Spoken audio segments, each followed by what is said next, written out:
Naomi Ellington believed the most painful thing in the world would be watching her husband walk away from a 12-year marriage to be with her own wealthy cousin. She was wrong. The moment that truly stopped every heart in that courtroom was not the divorce papers, and it was not the betrayal everyone already knew about. It was the second when a judge broke open an envelope sealed for 2 decades and read aloud a secret will that nobody in the family had ever known existed. Within minutes, the woman everyone assumed had lost everything became the only person on earth with the power to decide what happened to the entire family fortune. For most of her life, Naomi Ellington had built things meant to last. She restored old buildings for a living, coaxing crumbling facades in Atlanta back into dignity, saving brick and iron and stained glass that developers wanted to bulldoze. She approached her marriage the same way, patiently, carefully, believing that steady effort could preserve almost anything. Her husband, Ethan Whitmore, was a corporate attorney with a smile made for boardrooms and a handshake that closed deals before the paperwork arrived. When they married 12 years earlier, everyone said they were a striking pair, her calm intelligence balancing his relentless ambition. For a long time, that balance seemed to hold.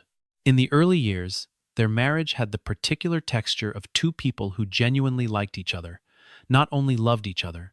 They cooked dinner together on Sunday evenings, argued cheerfully over paint colors for the house they bought in their 4th year, and spent long weekends driving out to small Georgia towns so Naomi could photograph courthouses and churches slated for demolition.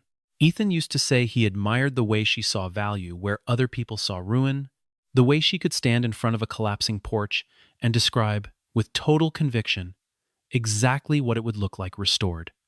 Back then, his admiration had felt like the foundation of something permanent. He had come from a family that measured success in title and income. And for a long time, Naomi believed his ambition was simply the shape his love took, a way of proving himself worthy of a life he thought he had to earn, rather than simply live. She never asked him to slow down. She only asked, occasionally, that he notice the life they already had, the mornings on the back porch, the small rituals that made a marriage feel like a shelter rather than a performance. He always agreed. He rarely changed. Then, slowly, things did not stay the same. Ethan began working later. He took more trips, always framed as necessary, always tied to a client whose name changed depending on who asked. He grew short with Naomi over small things: the placement of a coffee cup, the volume of the television, the way she lingered too long on a phone call with her elderly aunt. She told herself it was stress. She told herself every marriage passed through a difficult season. But there was a particular kind of silence that had crept into their home, the silence of a man who had already left in his mind long before his body followed.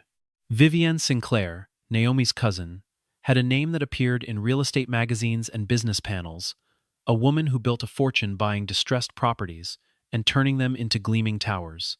Vivienne had always wanted to be the center of every room she entered, and for most of her life, Naomi had simply let her have that.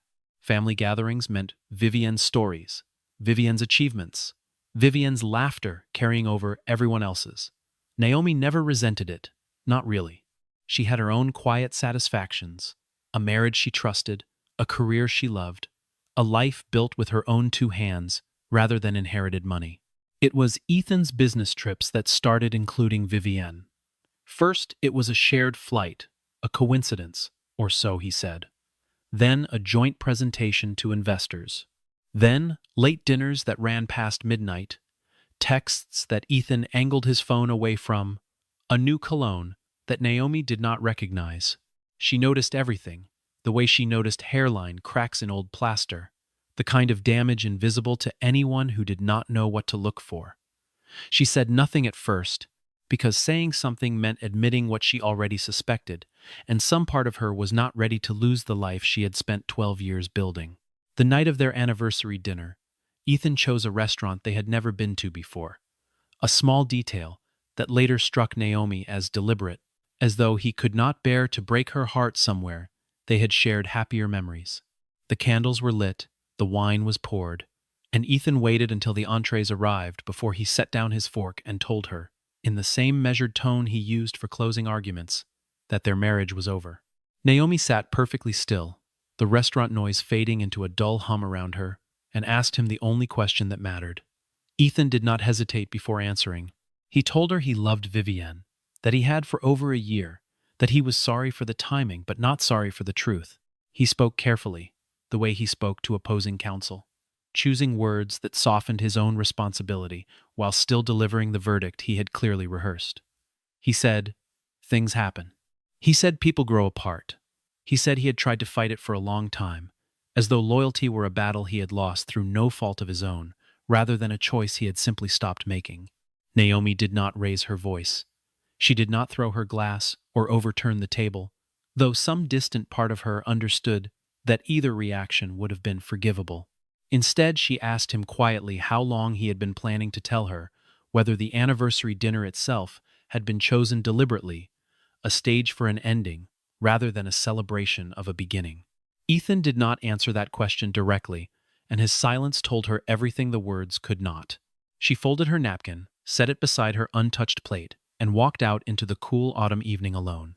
Leaving him at the table with a bill he would pay for a dinner neither of them had finished. Somewhere across town, at that exact hour, Vivienne was already telling her own circle of friends that she had found the love of her life, and that soon the entire family would know. Within days, what had been a private wound became public spectacle. Vivienne did not hide the relationship. She celebrated it, posting photographs of candlelit dinners and weekend getaways, framing herself as a woman who had simply followed her heart. Consequences be damned. Ethan stood beside her in every image, his arm around her waist, his expression the practiced confidence of a man who believed he had upgraded his life. Family members who had once complimented Naomi's steady marriage now grew quiet whenever her name came up, their sympathy curdling into something closer to pity. And pity, Naomi had learned, was often just judgment wearing a softer face. Naomi's own mother, worn down by years of admiring Vivienne's success, suggested gently that perhaps Naomi should have paid closer attention to her husband, should have traveled with him more, should have tried harder to keep the marriage exciting. Naomi absorbed each remark without argument, because arguing required energy she did not have, and because she understood, with a clarity that surprised her, that people believed what was convenient rather than what was true. Wealth, she realized, had a way of rewriting reputations. Vivienne was rich, and rich people were rarely asked to explain themselves. The engagement announcement came only 3 months after the divorce papers were filed, a swiftness that scandalized even the family members who had defended the affair. Ethan moved out of the home he and Naomi had shared for over a decade, and within weeks he had moved into Vivienne's penthouse overlooking the city, a home with floor-to-ceiling windows and a private elevator, a home built to be seen rather than lived in. Naomi packed her belongings into a rented car with 2 suitcases and a box of architectural drawings she refused to leave behind. She did not cry in front of anyone. She saved that for the drive to her temporary apartment, a modest 1-bedroom near her office, where she sat in the dark for a long time before finally allowing herself to grieve the life she had believed was permanent. She told herself this was simply the next chapter, though she had no idea yet how strange and consequential that chapter would become.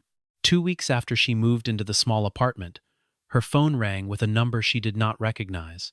She almost let it go to voice-only Smail, assuming it was another reporter hunting for a quote about the scandal that had, embarrassingly, made its way into a local business blog. Instead, she answered, and a measured, unhurried voice introduced himself as Harold Benson, the attorney who had handled her late grandfather's estate many years before. Naomi remembered him only vaguely, a tall man with careful hands who had attended the funeral and spoken briefly with her mother. Harold asked if they could meet in person, somewhere private, at her earliest convenience. When Naomi asked what this concerned, he told her only that it involved a matter her grandfather had arranged many years earlier, a matter that had, until recently, remained entirely dormant. Naomi agreed to meet him the following afternoon, more out of curiosity than expectation, believing this was likely some small administrative detail, a forgotten account, or an old family heirloom, finally being distributed. Harold Benson's office occupied the top floor of a building that had not changed its furniture in 30 years, heavy oak desks and leather chairs that smelled faintly of pipe tobacco. He greeted Naomi with the gentle formality of a man who had spent his career delivering difficult news carefully. He explained that her grandfather, a man named Reginald Sinclair, had been far more deliberate than anyone in the family understood.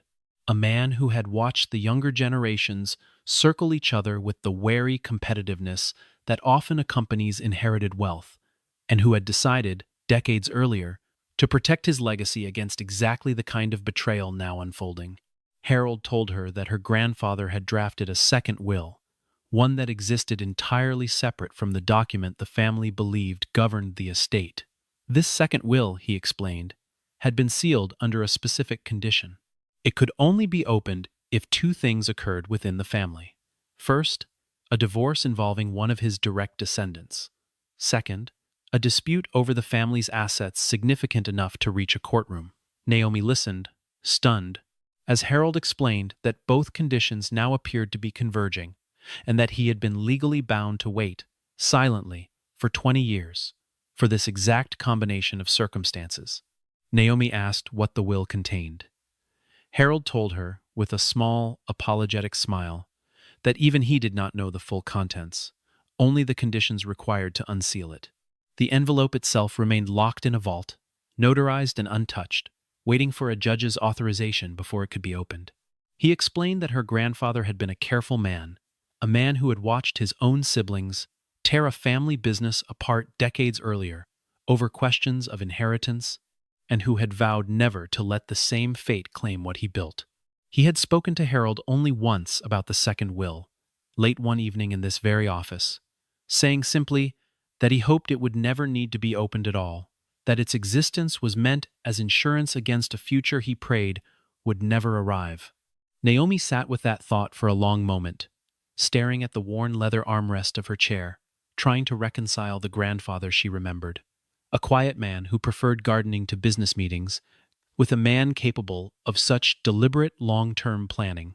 She asked Harold why he had chosen to tell her now, rather than waiting for the divorce to finalize or the family dispute to escalate further. Harold explained that the law required him to notify any beneficiary once conditions began trending toward fulfillment, and that his professional obligation left him no discretion in the matter, however uncomfortable the timing. She left his office that afternoon with more questions than answers, uncertain whether to feel hope or dread, uncertain whether her grandfather's foresight would help her or simply drag her deeper into a family conflict she had never wanted any part of. She drove home along familiar streets that suddenly felt unfamiliar.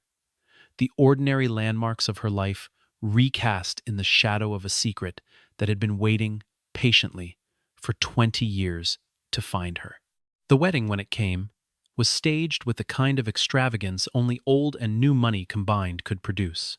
Vivienne rented an entire botanical garden, filled it with orchids flown in from overseas, and hired a photographer whose work regularly appeared in glossy magazines.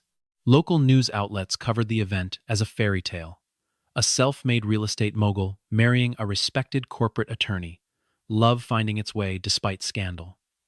Nobody in those articles mentioned Naomi by name, though everyone who had followed the story understood exactly whose absence the celebration represented. To the surprise of nearly everyone, Naomi attended.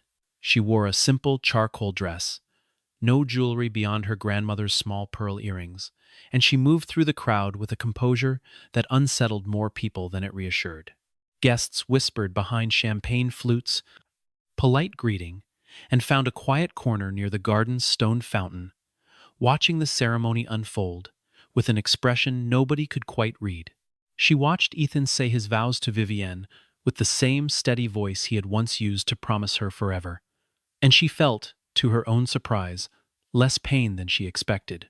What she felt instead was a strange, clarifying distance, as though she were watching a stranger's wedding rather than the unraveling of her own marriage playing out in reverse. Vivienne glowed under the attention of hundreds of guests, radiant in a gown that had reportedly cost more than most people's yearly salary, and for a moment Naomi allowed herself to simply observe her cousin's happiness without bitterness, understanding that Vivienne's need to be seen had always come from somewhere hungrier and lonelier than simple vanity. It was there, near the fountain, that Harold Benson found her again, dressed in a dark suit that seemed slightly out of place among the wedding's pastel elegance. He told her quietly that he needed to speak with her soon, that circumstances had shifted, and that he intended to file a formal document with the county court within the week. Naomi asked him what kind of document. Harold glanced toward the wedding party, toward Ethan standing beside his new bride, and told her only that the conditions her grandfather had specified had now, unmistakably, been met. He asked her to trust the process, to say nothing to anyone until the filing was complete, and Naomi, who had spent her whole life keeping other people's secrets without complaint, agreed without hesitation. The formal dispute began not long after the wedding, when Vivienne's siblings and cousins, emboldened by her sudden marriage into legal expertise, began contesting the division of family real estate holdings that had been informally managed for years. Vivienne wanted full and exclusive control of the properties, arguing that her business acumen made her the rightful steward of the family's most valuable assets.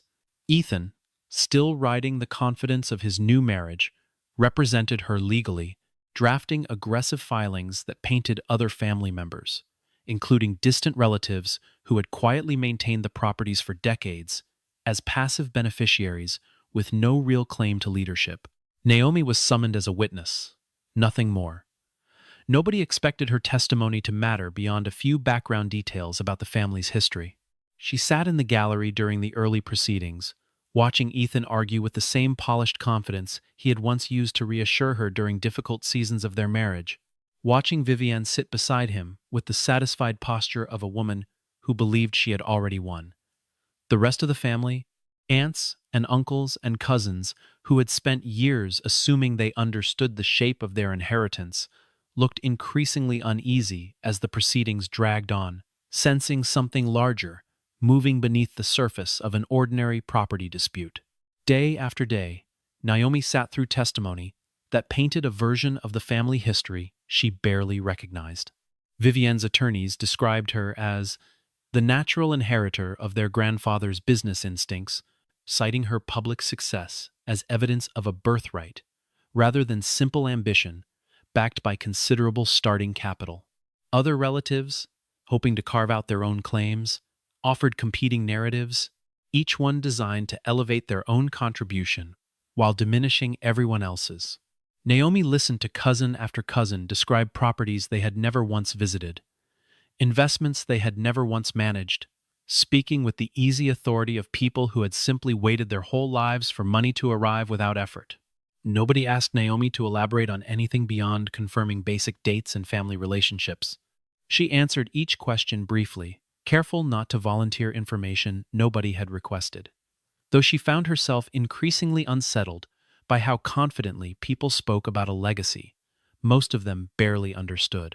She thought, more than once, about the countless nights she had spent poring over spreadsheets at her kitchen table, quietly untangling the family's financial obligations, while everyone else assumed the estate simply managed itself. Nobody in that courtroom knew, and for the moment, she saw no reason to tell them.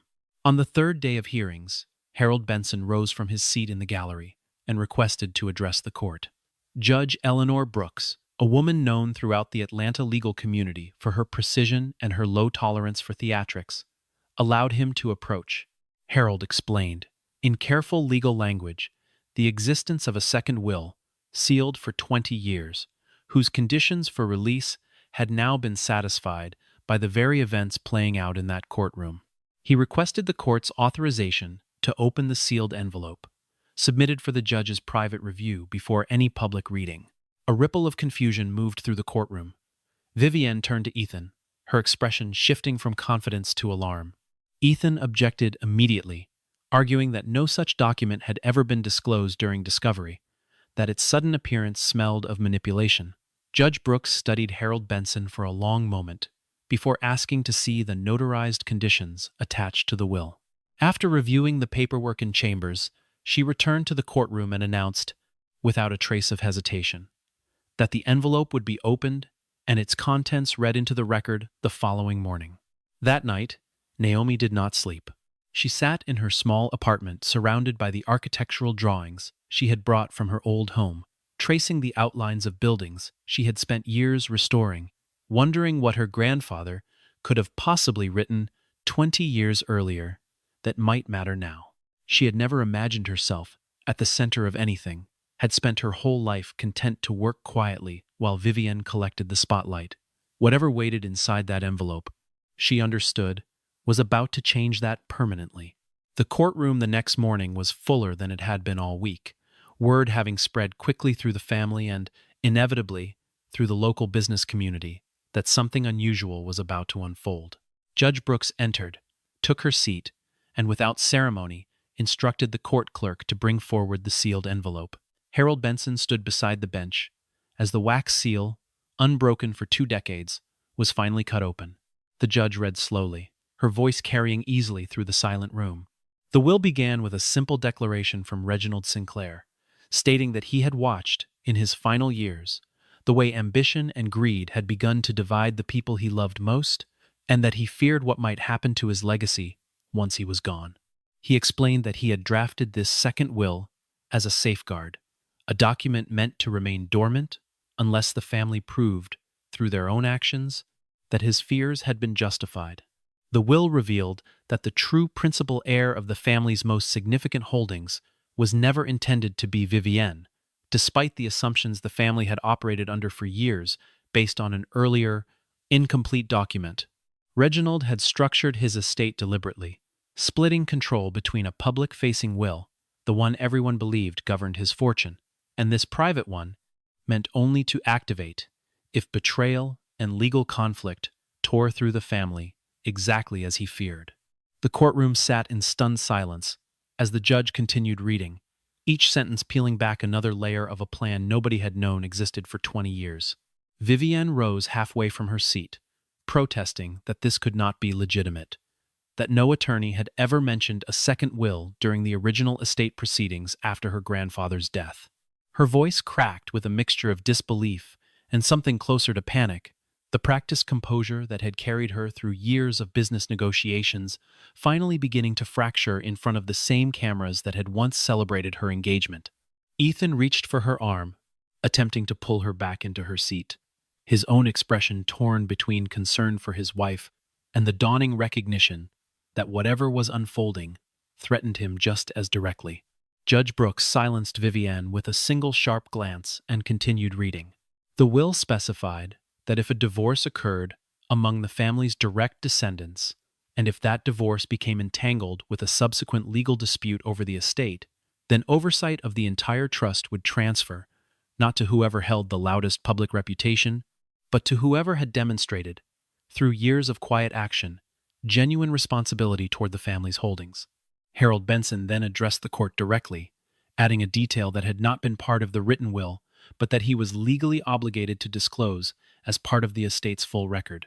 For nearly a decade, he explained, someone within the family had been quietly managing the trust's more precarious investments, someone who had, on more than one occasion, prevented significant properties from falling into foreclosure or bankruptcy, during downturns nobody outside a small circle of accountants had ever known about. That person, Harold said, turning toward the gallery, was Naomi Ellington. The room turned toward her almost as one body.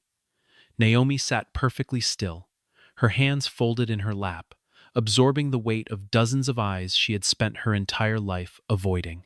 She had never sought recognition for the years she spent reviewing financial statements late at night, quietly advising her grandfather's old accountant on how to restructure debt during a recession that had nearly swallowed 3 of the family's most valuable properties.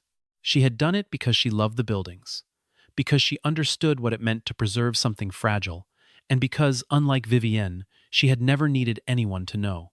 Vivienne's expression cracked for the first time since the proceedings began, disbelief giving way to something closer to fury. She had spent years positioning herself as the family's financial genius, the one who understood real estate better than anyone, and she had never once known that her own cousin, the woman she had quietly dismissed as unremarkable, had been the one holding the family's most vulnerable assets together. Ethan sat frozen beside her, his composed attorney's expression finally slipping, the realization settling over him that the woman he had left for a supposedly wealthier future had, in fact, been managing wealth he never understood. Harold continued, describing specific instances the record now made public. A near foreclosure on a downtown office building 8 years earlier that Naomi had quietly resolved by restructuring debt payments through a private lender she had researched and negotiated herself, and a coastal property that would have been lost entirely during a market downturn had she not convinced the family's accountant to delay a sale that would have locked in catastrophic losses. None of this had ever been announced at family gatherings. None of it had ever earned her so much as a passing mention at holiday dinners, where Vivienne's every minor success was celebrated at length. Naomi had simply done the work, quietly, because the buildings mattered to her more than the credit ever did. Several family members in the gallery turned toward one another, murmuring, recalculating years of assumptions in real time. An older cousin who had once joked openly about Naomi's modest lifestyle now sat with her hand pressed to her mouth, visibly reassessing every dismissive remark she had ever made. The room's collective perception of Naomi shifted so quickly and so completely that it seemed, for a moment, as though they were looking at an entirely different person than the one who had walked in that morning. Judge Brooks called for a recess, announcing that given the seriousness of the disclosures, the court would order a formal investigation into the family's recent financial transactions before any further rulings could be made. She directed particular attention toward transfers made in the months surrounding Vivienne and Ethan's engagement, transfers that Harold Benson had flagged as inconsistent with standard trust management practices. The gallery erupted into hushed, urgent conversation as the judge left the bench, and Naomi remained seated, unmoving, while Vivienne and Ethan turned toward each other with expressions that had already begun to shift from partnership into suspicion. The investigation moved quickly once forensic accountants gained access to the trust's records. What they uncovered painted a picture very different from the one Vivienne had presented to the family and to the public. In the months leading up to the wedding, several substantial transfers had been made from jointly held family accounts into holdings controlled personally by Vivienne, transfers that had never been disclosed to other beneficiaries and that appeared to have been structured deliberately to avoid triggering routine audits. Ethan's fingerprints were on several of the documents as well, his legal signature appearing on paperwork that reclassified certain properties in ways that conveniently benefited his new wife while obscuring the true ownership structure from the rest of the family. Investigators found evidence that a signature on one critical transfer document belonged not to the family member it claimed to represent, but had been forged, a detail that transformed the proceedings from a civil property dispute into something with far more serious legal implications. When confronted with the findings in a subsequent hearing, Vivienne insisted the irregularities were the result of miscommunication with her financial advisors, that she had never personally directed any forged signatures. Ethan, sensing the walls closing in around the marriage he had built his new life upon, began distancing himself from his wife's explanations, offering his own version in which he claimed limited knowledge of the specific transfers, insisting he had simply trusted his client's instructions, as any attorney would. The two of them, once so aligned in their pursuit of a future built on Naomi's absence, now sat on opposite sides of every argument, each quietly working to shift blame toward the other. Vivienne accused Ethan of drafting documents she never fully understood, insisting she had simply signed whatever her attorney husband placed in front of her, trusting his expertise the way any wife might trust a spouse. Ethan accused Vivienne of directing financial decisions behind his back, claiming she had pressured him into expediting paperwork without giving him time to review every detail as thoroughly as his training demanded. Their arguments, once conducted in private, began spilling into public view. A journalist covering the case obtained text messages between the two of them, exchanged in the days after the investigation began, in which each blamed the other with an ugliness that stunned even the family members who had grown accustomed to their public performance of devotion. Vivienne called Ethan reckless. Ethan called Vivienne controlling. Neither of them, in any of the messages, expressed a single word of concern for the family members whose trust they had violated, or for the woman whose quiet stewardship they had so thoroughly failed to notice. Their allies within the family, once eager to align themselves with wealth and glamour, began quietly distancing themselves as well, unwilling to be associated with what was rapidly becoming a public unraveling. Invitations that once flowed freely toward Vivienne's social circle grew sparse. Colleagues at Ethan's firm began speaking to him with the careful politeness reserved for people whose careers are visibly ending. The couple who had once seemed destined for a glittering future found themselves increasingly isolated, each accusation chipping away at the image they had spent months constructing. Through it all, Naomi said almost nothing. She answered the questions put to her plainly and without embellishment, confirming dates, confirming records, confirming the years she had spent quietly stabilizing accounts nobody else had bothered to examine closely. She did not gloat. She did not offer analysis of the collapse happening in front of her. Reporters who had once ignored her entirely now sought her out for statements, and each time she declined, choosing instead to let the documented record speak for itself. Judge Brooks reconvened the court once the investigation concluded, and the atmosphere in the room had shifted entirely from the celebratory anticipation of a lavish wedding months earlier into something far more somber. She began by addressing the validity of the second will, confirming, after careful legal review, that Reginald Sinclair's document had been properly drafted, properly notarized, and properly triggered by the exact conditions he had specified 2 decades before. There would be no further challenge to its legitimacy. She then turned to the matter of the family's financial holdings. Given the evidence of forged documents, undisclosed transfers, and deliberate obscuring of the estate's true structure, the judge ruled that Vivienne Sinclair would be stripped of any authority over the family trust, effective immediately, and that a full accounting of her personal finances would be required to determine what restitution the estate was owed. Vivienne sat rigid as the ruling was read, her carefully constructed image of success crumbling in real time in front of the same community that had once admired her. Ethan fared no better. The judge found that his legal work on behalf of Vivienne had crossed clear ethical lines, and she referred the matter to the State Bar Association for further review, a referral that could ultimately cost him his license to practice law.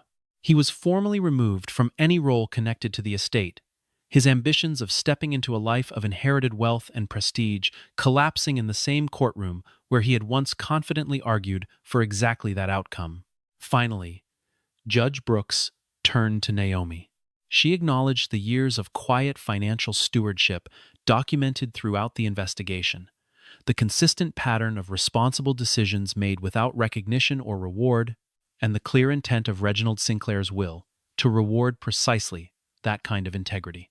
She named Naomi Ellington as the sole executor of the family trust, granting her full authority over the estate's future, effective from that day forward. The courtroom, which had been tense and hostile for weeks, fell into a different kind of silence, one that carried something closer to reverence than shock. Naomi rose slowly when the judge finished speaking, her expression composed, betraying none of the disbelief she felt settling somewhere deep beneath her calm exterior. She had come into that building months earlier, believing herself simply a witness to someone else's story, and she was leaving it as the person entrusted with her entire family's future. Outside the courtroom, in the hallway crowded with reporters and family members still absorbing what had just happened, Ethan approached her alone. He looked, for the first time since their divorce, genuinely uncertain, the polish and confidence stripped away by weeks of public unraveling. He told her he was sorry, that he understood now the depth of what he had thrown away, that he recognized the difference between the version of success he had chased and the quiet steadiness he had once had and failed to value. Naomi listened to him without interrupting, the same patience she had once brought to a marriage that no longer existed.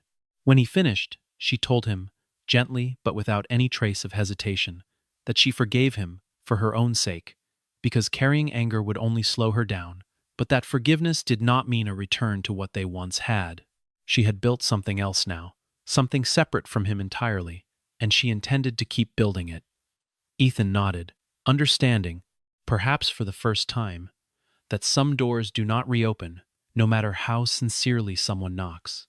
In the months that followed, Naomi moved with the same careful precision she had always applied to her restoration work. She did not seek revenge against Vivienne or Ethan, did not use her new authority to punish anyone beyond what the court itself had already ordered. Instead, she focused her attention on the trust's remaining properties, many of them historic buildings scattered across older neighborhoods in Atlanta, structures her grandfather had acquired decades earlier, and that had, in recent years, been neglected amid the family's internal conflicts. She authorized the sale of several holdings that no longer served any meaningful purpose to the estate, using the proceeds not to enrich herself, but to establish a foundation dedicated to preserving historic neighborhoods for the communities that had always lived in them, rather than for developers looking to displace those communities in pursuit of profit. It was, in many ways, the same work she had always done, restoring what others had allowed to decay, except now she had the resources to do it at a scale she had never imagined possible. Vivienne, stripped of her authority and facing mounting legal and financial consequences, eventually left Atlanta altogether, choosing to rebuild her career somewhere quieter, away from a community that had watched her fall as publicly as she had once risen. Ethan remained in the city, his legal career diminished, but not entirely destroyed, working in a smaller practice far removed from the corporate prestige he had once chased so aggressively. Occasionally, their paths crossed at industry events or courthouse hallways, brief and civil exchanges that carried none of the warmth or bitterness of what they had once shared. On the day the foundation officially opened its first restored building, a century-old community center in a neighborhood that had nearly lost its historic character to unchecked development, Naomi stood at the entrance, watching families walk through doors that had been sealed for years. She had chosen not to make a speech, not to draw attention to her own role in the project, preferring instead to let the building itself speak, its restored windows catching the late afternoon light, its brick facade standing solid against another Atlanta autumn. From across the street, unnoticed by the small crowd gathered for the opening, Ethan watched her for a long moment before turning and walking away. He understood, finally and completely, that what he had lost was never measured in property or inheritance or public status. He had lost the one person who had loved him steadily, without needing recognition, without needing to be the center of any room. He had mistaken her quiet strength for something ordinary, and by the time he understood what he had actually given up, there was nothing left to reclaim. Naomi never looked back toward the street that afternoon. She had spent enough of her life looking backward, waiting for approval that never came, accepting a smaller share of happiness than she deserved, because the people around her valued noise over substance. Now she walked forward instead, through the restored halls of a building that would outlast every scandal, every betrayal, every person who had once underestimated her. In the years that followed, the foundation grew far beyond what Naomi had originally imagined. She hired a small team, mostly young architects and community organizers, who shared her belief that history belonged to the people who lived inside it, not only to whoever could afford to buy it. Together they restored a dozen more buildings across Atlanta, old churches and schoolhouses and corner markets that had stood quietly for generations before falling into neglect. Each opening drew a little more attention than the last, though Naomi continued to avoid the spotlight, preferring instead to stand near the back of every crowd, watching families rediscover spaces that had once belonged only to memory. She never remarried, though not for lack of opportunity. She found, in those years, a kind of contentment she had never fully known, even during the best seasons of her marriage. A life built entirely around her own values, rather than someone else's approval. She kept in occasional contact with her mother, whose views on wealth and success had softened considerably once she witnessed, firsthand, what Naomi had built from nothing more than patience and integrity. Vivienne, for her part, sent a single letter 2 years after the ruling, an unexpected and halting attempt at an apology that Naomi read once, folded carefully, and placed in a drawer without responding, not out of cruelty, but because some conversations no longer needed to be finished. On quiet evenings, when the restoration work slowed and the city settled into its familiar hum, Naomi would sometimes walk past the old house she and Ethan had shared, now owned by a young family with children who played in the same yard where she had once planted rose bushes. She felt no ache when she passed it, only a distant, gentle recognition, the way one might look at a photograph of a person they used to be. She had built something new from the wreckage of what she lost. And unlike so much of what her family had once chased, what she built was never meant to be loud. It was only ever meant to last, carrying with her the quiet, unshakable certainty that some kinds of worth were never meant to be loud, only lasting.